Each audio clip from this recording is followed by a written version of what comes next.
Welcome back to a new video lecture, and here we discuss a new topic and it is related with the collapse load.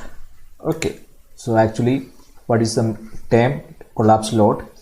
Then different theorems related to this collapse load and some mechanism related collapse mechanism. All those things we will discuss in this video lecture.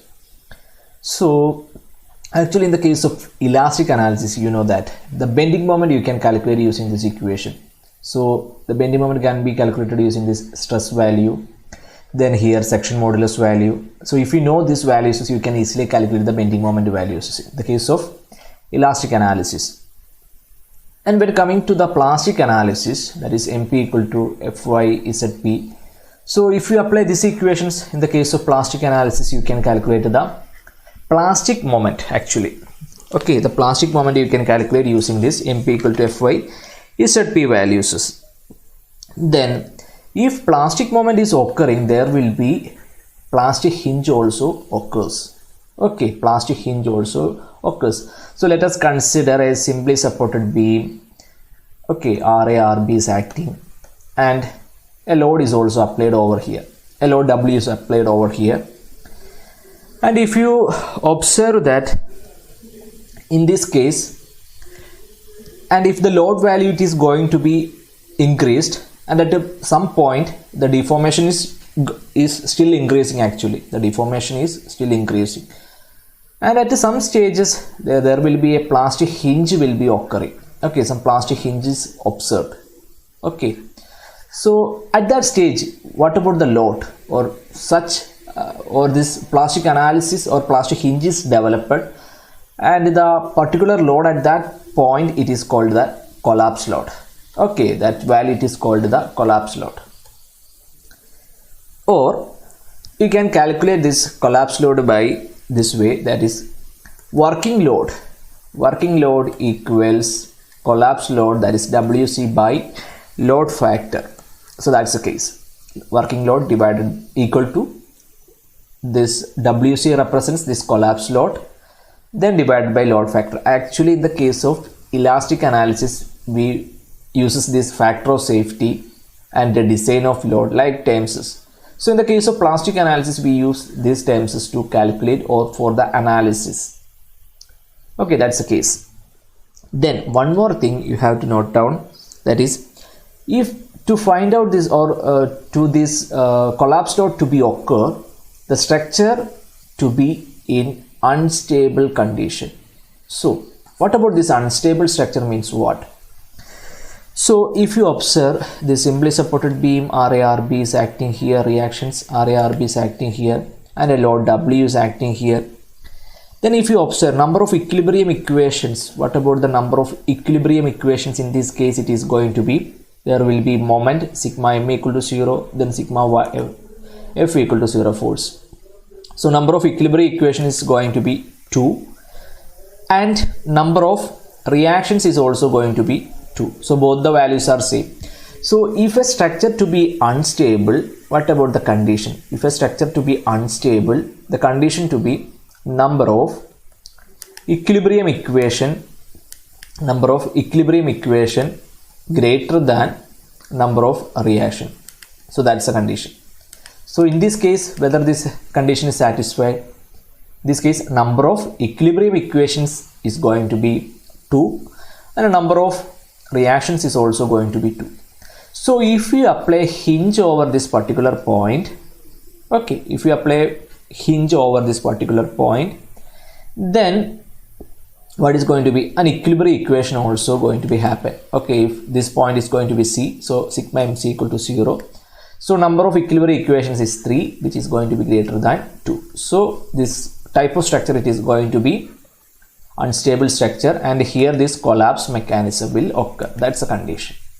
Again, if you consider a fixed beam like this way, a point load is acting over here. Okay, a point load is acting over here. And what about the number of equilibrium equations in this case? So in this case, if you consider there is no horizontal forces are actually, horizontal loads are actually acting. So there is no need to consider the equilibrium equations of horizontal cases. So sigma m equal to 0 and sigma fy equal to 0. And what about the number of reactions? M will be here reactions Ra, and here Rb, and here moment is actually. So here we are not going to consider the reactions. This horizontal, there is no need to calculate actually in this case. There is no horizontal loads are applied over here. That's why. Okay. So number of reactions, it is going to be, number of reactions in this case, it is going to be 4 actually. So number of equilibrium equations is greater than 2, that is greater than 4. So this condition is not satisfied. So we will apply providing these hinges over these points.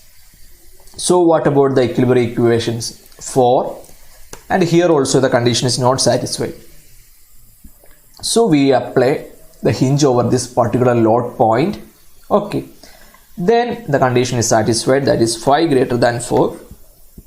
So the unstable structure is occur, or the collapse mechanism also will occur at this point. That's the statement here. Then how to calculate the number of hinges? How many hinges are there, or plastic hinges are there? To calculate that value, plastic hinges, there is an equation, that is R plus 1. That means this R represents number of redundant forces or redundant members actually.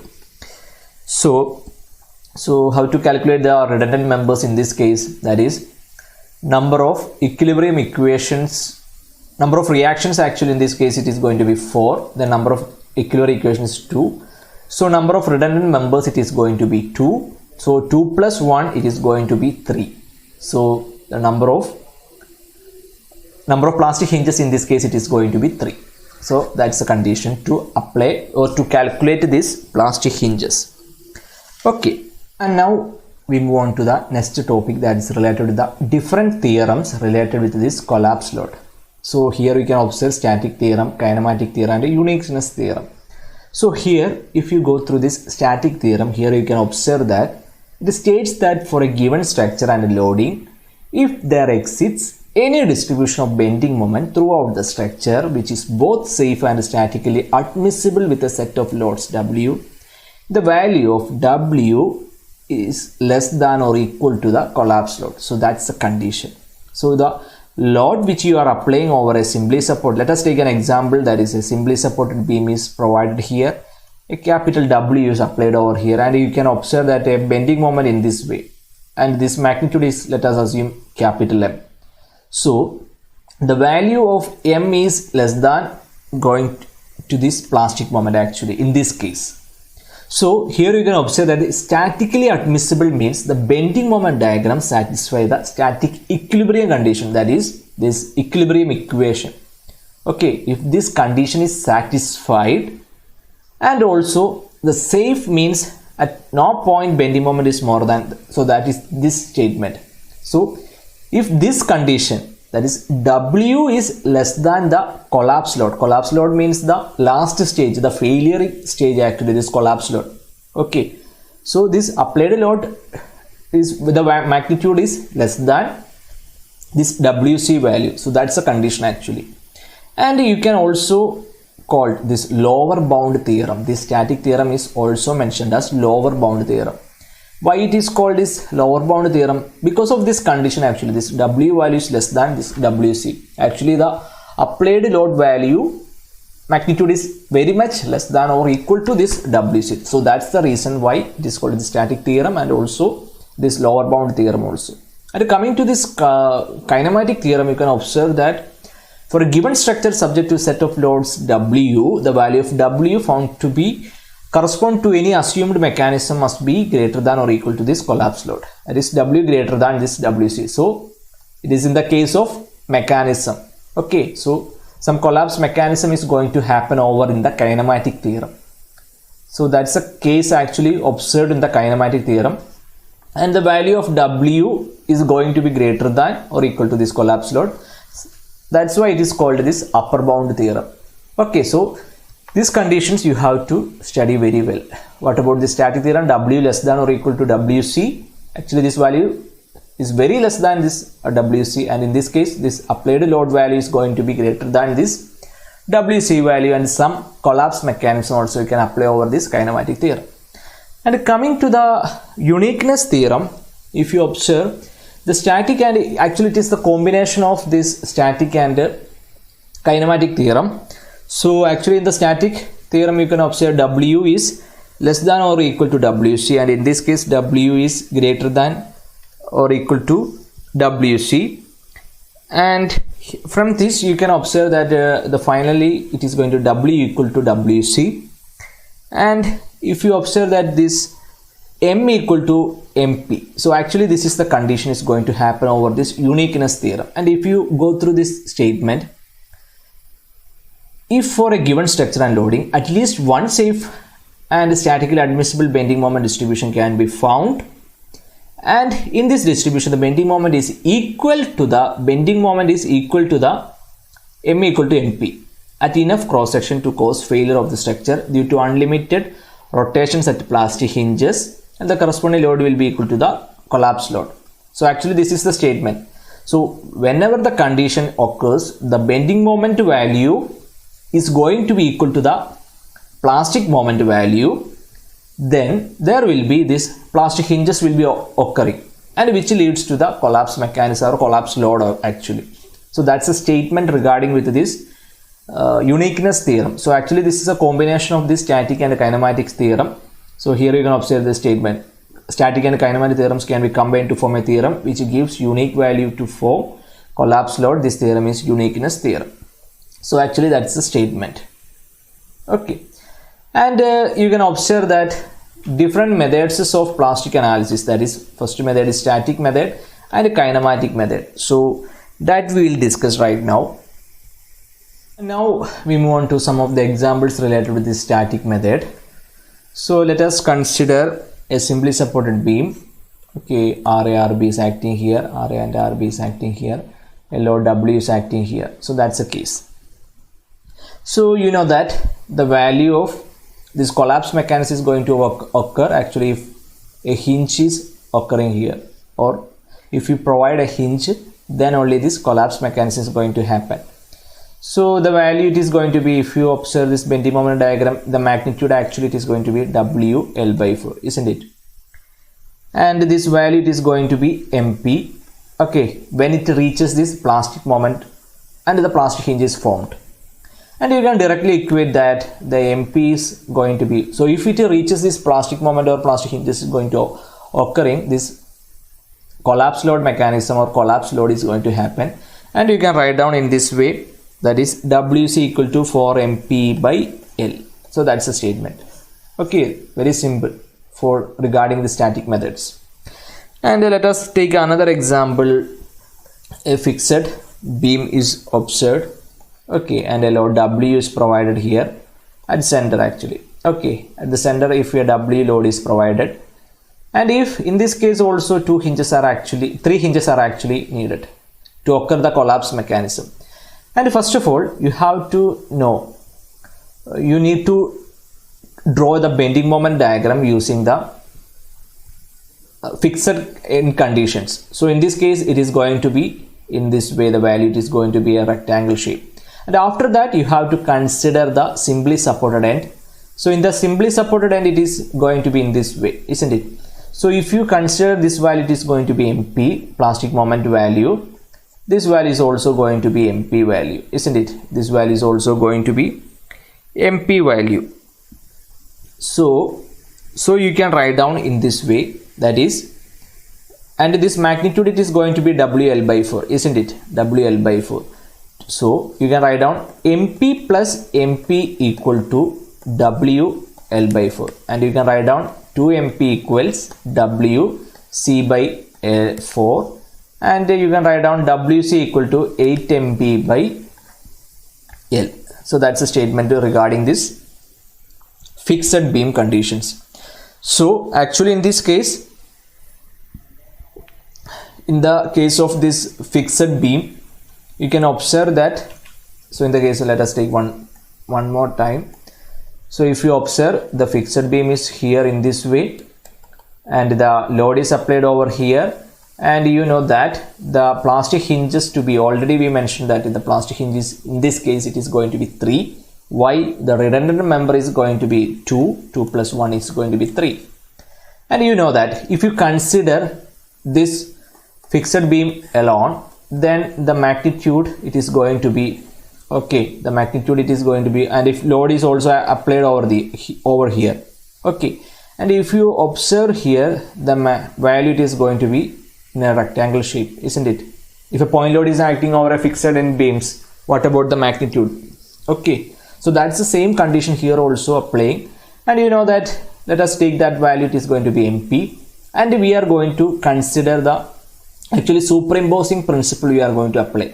Superimposing actually means you have to consider this fixed beam as a simply supported beam and a point load is acting, and you know that the value is going to be in this way, isn't it? This value it is going to be WL/4, and this magnitude is going to be MP. This magnitude is also going to be MP. You can write down 2MP plus 2MP equal to WC/L/4. So that's the statement, and you can write down WC is going to be 8MP/L. So that's the statement actually. Okay. Then you can consider another case in this way. So let us take another example. One end is going to be fixed. Okay, so let us take one end is going to be fixed and other end is a or propped cantilever beam case. Okay, here this is a load W, A, B distance is provided here. So if you observe that, if it is a this beam is provided with this fixed end is provided, and what about this bending moment diagram is going to happen. Okay, so the bending moment diagram will occur in this way if you consider the one end is going to be fixed and a reaction is acting actually. So that's the statement actually. Okay, if you observe, if this W is acting over a simply supported, that is we are going to superimpose this load. So the magnitude is going to be, this value it is going to be MP, and this magnitude it is going to be, the value it is going to be up to here, it is going, this total magnitude it is going to be WAB/L, isn't it? The bending moment value WAB/L, and let us take this value as X, and if you consider this as similar triangle loss, that is MP by the total distance, let us assume L. So you are going to consider this bigger triangle L, and here this X value, the remaining distance B, and X can be written as B/L MP. Actually the value is going to be B/L MP, isn't it? X equal to B/L MP. And you can observe that if you add up those values, that is MP plus the value MP plus this much value, actually it is going to be MP. So MP plus X B/L MP equals WAB/L. And if you take this MP outside, that is 1 plus B/L equal to WAB/L. Then this MP, take the LCM, L plus B/L equal to WAB/L. So this LL will be cancelled, and you can write down WC equal to MPL plus B/AB. Okay, so actually here this is going to be the collapse load actually. So that's a case related to the statical methods. Okay, so don't get confused regarding this MP and how these values are obtaining. Actually this value, this MP value is observed by, you can just assume this load is acting over here. Okay, this W is acting over here, and what about these conditions? And here a reaction is also here. So how to draw this diagram? So that's the first statement. After that you are going to assume this simply supported beam and a point load is going to happen, and the magnitude is going to be WAB/L. So with this help of this WAB/L and MP and this X values, you can calculate the collapse load. Okay, so that's the state. Different conditions you can, different conditions and different beams you can approach with this collapse mechanism.